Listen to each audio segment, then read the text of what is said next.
चार ही अंग होते हैं ये शासन के। चारों अंग हमारी दृष्टि में अपनी विश्वसनीयता खो चुके हैं। हम उन पर भरोसा नहीं करते किसी पे भी, न उनसे किसी से देखभाल संरक्षण की अब हमारी मांग है। हमारा अवज्ञा आंदोलन चल रहा है। हम शासन की किसी बात को नहीं सुनेंगे, किसी भी अंग की को। और जब तक शासन हमारा भुगतान नहीं कर देगा तब तक लगातार शासन के प्रत्येक अंग का विरोध करते रहेंगे।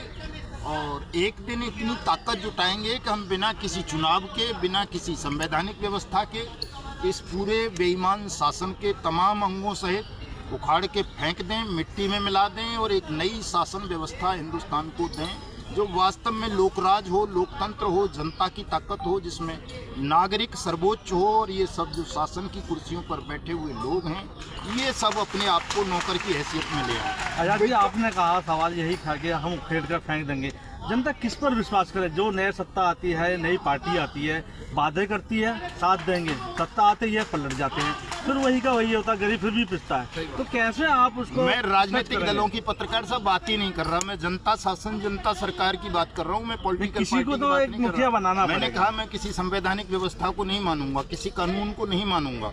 मैंने ये कहा कि लोकतंत्र में नागरिक सर्वोच्च होता है और यदि नागरिक की सर्वोच्चता न संविधान तय कर पा रहा है, न न्यायालय तय कर पा रहा है, न विधायिका तय कर पा रही है, न सरकार, तो इन सबको उखाड़ के फेंकेंगे। हम नई व्यवस्था देंगे जिसमें नागरिक सर्वोच्च हो। वित्त मंत्रालय से कोई बातचीत हुई है पीछे? मैं बता रहा हूँ ना कि बाकायदा कानून बनाया है, वित्त मंत्रालय के प्रस्ताव पे ही बनाया है। तो हमारे लिए वित्त मंत्रालय भी ठग मंत्रालय है, पीएमओ भी ठग मंत्रालय है, सुप्रीम कोर्ट भी ठगी का एक अड्डा है। हमारे लिए इनका कोई महत्व नहीं है। आज से 7 साल हो गए कानून को बने हुए। उस कानून का पहला शब्द बी बट्स उस तक को न बोलने की हिम्मत न राष्ट्रपति में है, न प्रधानमंत्री में, न चीफ जस्टिस ऑफ इंडिया में, न किसी डीएम में, न एसपी में। तो हमारे लिए ये सब अपराधी हो गए। हम इन सबको अपराधी घोषित कर रहे हैं और ऐसे अपराधियों से भारत को मुक्ति दिलाएंगे। 1 साल का समय हमने आज दे दिया है।